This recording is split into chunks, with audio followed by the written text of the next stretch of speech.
Thưa quý vị, và ngay sau đây, không để cho quý vị phải chờ đợi lâu, chúng ta sẽ cùng đến với chủ đề đầu tiên trong chương trình Hội nghị Phụ nữ ngày hôm nay. Đó chính là thu hẹp khoảng cách giới từ tầm nhìn đến hiện thực, do bà Caroline Nyamayemombe, quyền trưởng đại diện Cơ quan Liên Hợp Quốc về bình đẳng giới và trao quyền cho phụ nữ tại Việt Nam, UN Women sẽ chia sẻ với chúng ta. Thưa quý vị, bà Caroline đã có hơn 20 năm kinh nghiệm làm việc trong hệ thống của Liên Hợp Quốc với nhiều đóng góp trong công tác phát triển, hòa bình và nhân đạo, và đặc biệt đối với phụ nữ và trẻ em. Và trong bài trình bày ngày hôm nay thì bà sẽ chia sẻ với chúng ta những cập nhật thực tế về chủ đề giới tại Việt Nam trong bối cảnh khi mà sự tham gia vào lực lượng lao động của phụ nữ đang có rất nhiều những thay đổi. Và ngay sau đây, xin mời bà. Ladies and gentlemen, once again, please give a big round of applause for Ms. Caroline Nyamayemombe, Interim Representative in Vietnam, UN Women, with the keynote, Narrowing the Gender Gap Towards the Finishing Line. The stage is yours, please. Good afternoon. Xin chào.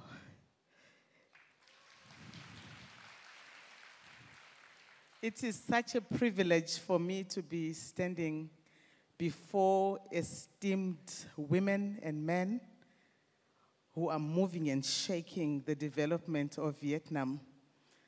The opening video summarizing the changes that Vietnam is going through and the significant role that Vietnam women are playing is a big inspiration. And therefore, this topic of leading with purpose is very timely.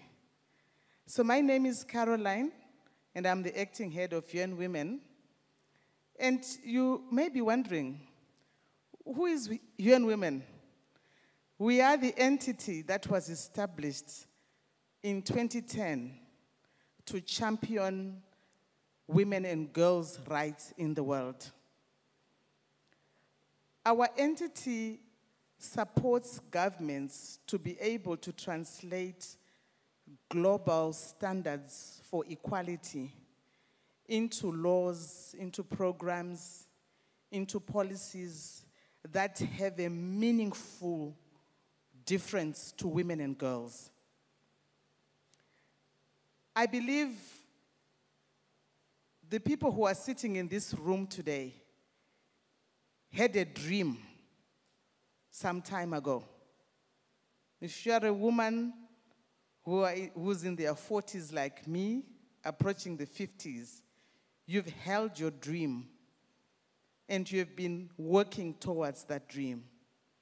And as UN Women, we work in countries, including here in Vietnam, to make sure that every woman and every girl's dream becomes a reality. I have had the privilege of working in different contexts. I have devoted 19 years of my career life to working for the United Nations. And in this capacity, I have been privileged to see women at different levels. Women in the communities. For your own information, in the last 2 days, I've been touring the Malcolm Delta. I've just arrived 10 minutes ago in Ho Chi Minh from Tin Giang, where I was visiting women who have been impacted by COVID-19 and are still struggling to recover.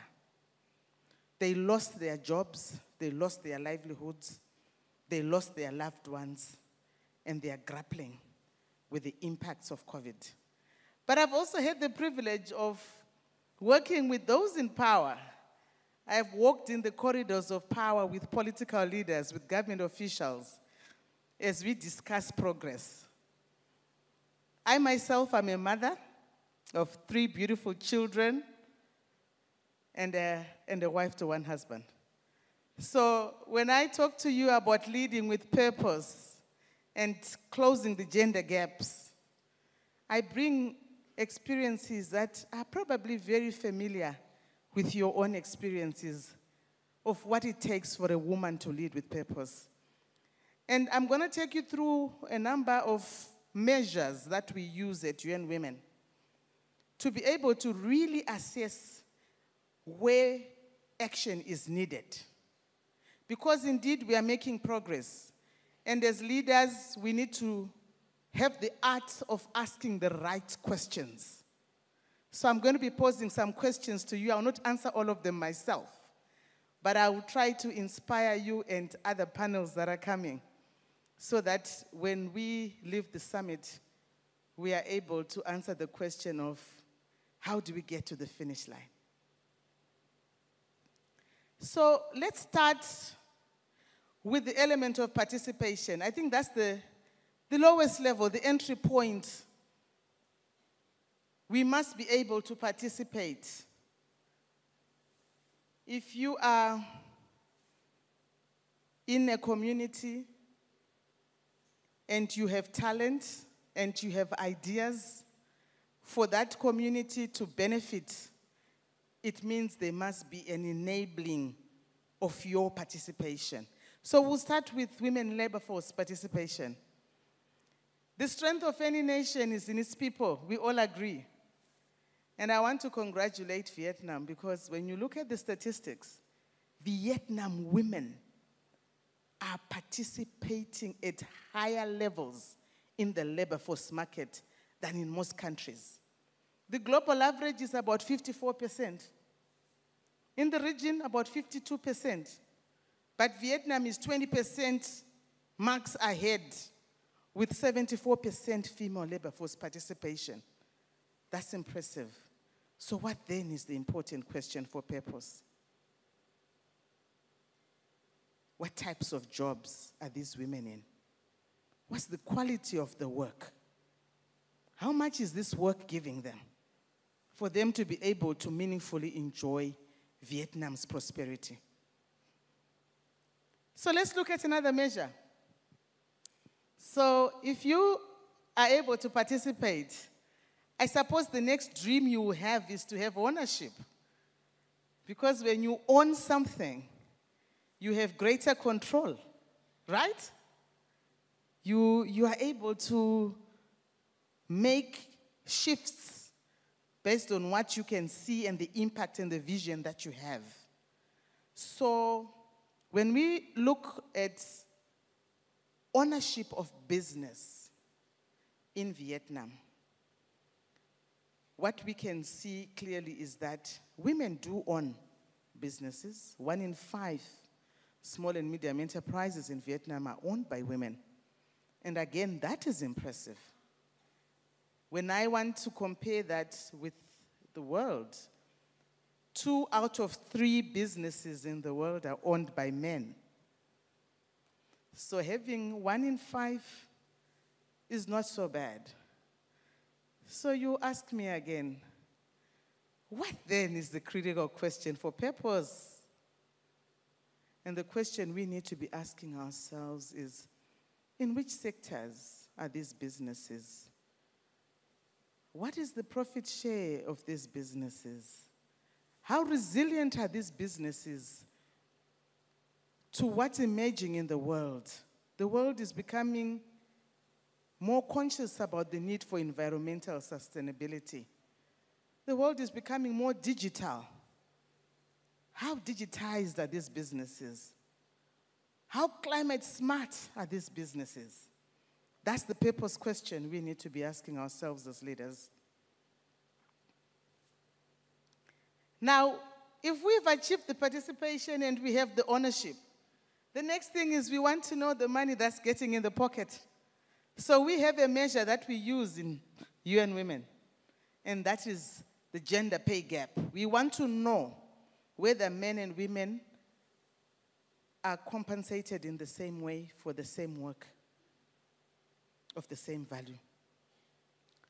And again, Vietnam has got a good story to tell because the world is still struggling. Women globally are earning 77% of what men earn. But in Vietnam, women are earning 87% of what men earn. So you have a much narrower gap. And that's again a show of progress. So the purpose question, why? And what can we do to close this gap? Because already there is transformation and positive transformation that's happening. And how do we accelerate so that we close this gap and are able to pay women equally as men? So I spoke earlier about the question of resilience, and we all know that where there is progress, there's going to be always a force that comes against that progress. Our lives have shown us that development is not linear.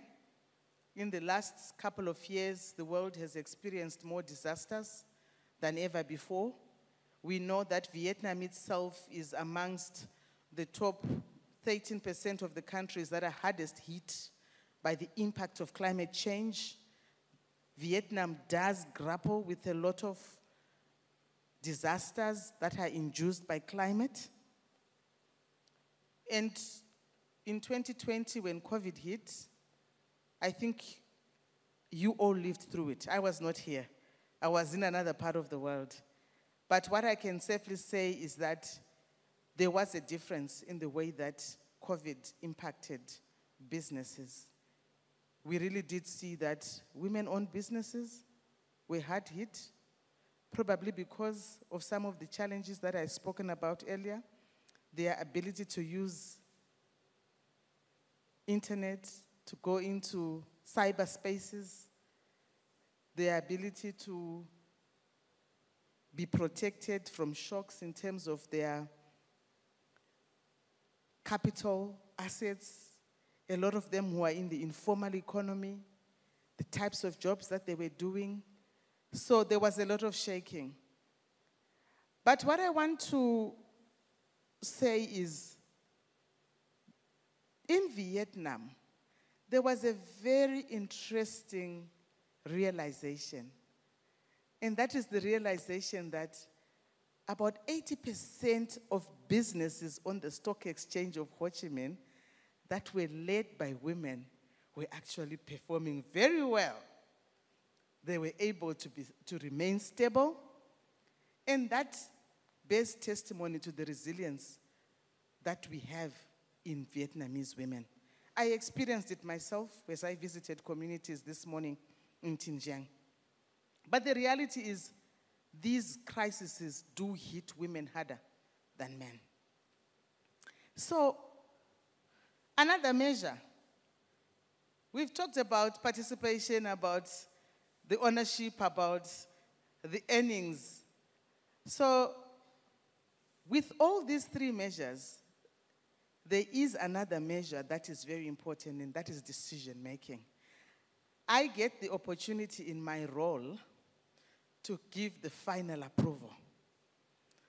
I have a very strong team, a competent team of Vietnamese women and one man who work for UN Women here. And they are driving work in different sectors, and they bring issues to my attention for final approval as the leader. And whenever I get this opportunity, it's a chance for me to stop and ask, is this the best decision that we can make to have the impact that we need to have in Vietnam as UN Women?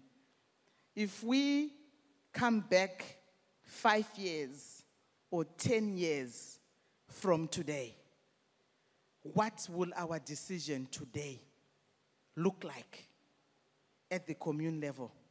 What will it look like for an individual woman who is struggling to recover from COVID today? Those are the questions that I get to ask as a leader. I'll ask them about the value for money. Have we really done our best to get the maximum out of the investment that a number of development partners are entrusting in us? And again, in this area, I'm happy to say women's leadership in the world is growing, but even more so in Vietnam. Recently, our Secretary General, Antonio Guterres, was leading a debate in New York on peace and security. And he challenged member states and said, I think the world now needs more women leaders. It could probably shift the paradigms that we are seeing.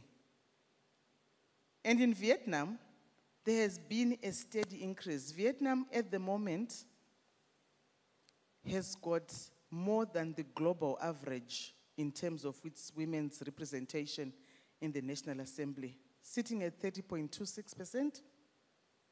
With our global average of 25, Vietnam is above that global average. The question now we need to be asking is about the pipeline. What pipeline are we creating for women's leadership? When those that are in leadership today leave, who is coming to replace them? So in your own company, what's your succession plan? When we look at the middle level management, we still see that more can be done to ensure that that talent that women are already showing that is above the global average is sustained and even increased to reach the global goal of 50% representation. So, by just sharing with you these measures, the point I'm trying to make is leading with purpose is going to help Vietnam accelerate its pace of closing the gender gaps. We estimate that if the world continues to move at the rate that it is moving, it will take us 286 years to have all countries protecting their women's rights and eliminating discrimination against women. It will even take us 170 years to improve female labor force participation at the pace that the world is going. In Vietnam, it may probably take you less, especially if the women who are in this summit start to think about how they use their leadership. And I want to now turn to you as a woman leader. And my question is, what is it that you can do to transform what we are seeing in the world? There is a lot, starting with our own personal lives. How are we challenging stereotypes? How are we challenging norms that hold women back, responsibilities that limit their participation? How are we skilling women in digital and green technologies so that they are more competitive in this secular economy? How are we ensuring that within our own businesses, we are creating enabling environments and ensuring social protection, ensuring social insurance? These are some of the things that can help us to close the gap. How are we empowering other women to fill that talent pipeline? So, the finishing line. What will we measure at the United Nations? And Vietnam is one of our very good member states of the United Nations. It's always an honor for me to report about Vietnam because in the area of gender, like you have seen, there's good progress.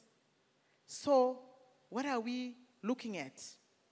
What do we need to step our purposeful leadership into?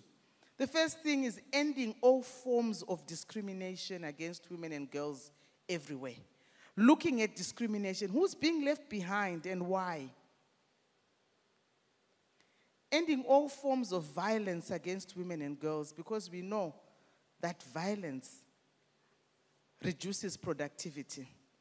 In another study we did on Vietnam, we realized that women who experience violence experience 35% income loss in their business. So ending all forms of violence against women and girls is critical in reaching that finish line. Recognizing and valuing unpaid care and domestic work. And we know that women still spend 3 hours more than men in doing the very important household work. So this new modern woman, how do we ensure that we recognize, we put in place more infrastructure, more public services to shift the type of care work from being unpaid, but to improving the quality and to investing in it and unleashing more talent of Vietnam women into its economy. Creating equal opportunities for leadership at all levels, not just in the National Assembly, but in your companies. I forgot to tell you, 53% of Vietnamese private sector boards have at least one woman. And only 12% still don't have any woman. I will not mention them. I'll save their face. But at least 53% do have at least one woman. So creating equal opportunities for leadership. Last but not least, really looking at access to reproductive health, sexual and reproductive health, and women's reproductive rights. Because we can't take this role away. We need to make it safer for women. We need to address the barriers it creates for women. We need to make sure that when they are doing this national duty, they are protected and they don't face discrimination because of it. So these are some of the things that I would like to put on the table for us as we look at the critical gaps that as women who are leading, you can think about and you can decide to make a difference. I am making a difference in my own small little way through UN Women's work, and I am so privileged to partner with a lot of private sector companies who are signing up to the women's empowerment principles and shifting the way that they do business so that we indeed close the gender gaps and reach this finish line with both men, women, equally participating and benefiting from an inclusive, sustainable prosperity and development of Vietnam. I thank you. Thank you so much, Ms. Caroline Nyamayemombe. We would like to invite you to remain on stage, please, to receive our token of appreciation. And I'd like to say that you look great, you look beautiful in your áo dài. Thank you so much for wearing our traditional costume. Và ngay sau đây chúng tôi xin được trân trọng kính mời lên sân khấu ông Nguyễn Anh Vũ, Tổng biên tập báo Văn hóa, cơ quan chủ quản của Forbes Việt Nam sẽ trao tặng kỷ niệm chương cho diễn giả của chúng ta. Xin được trân trọng kính mời.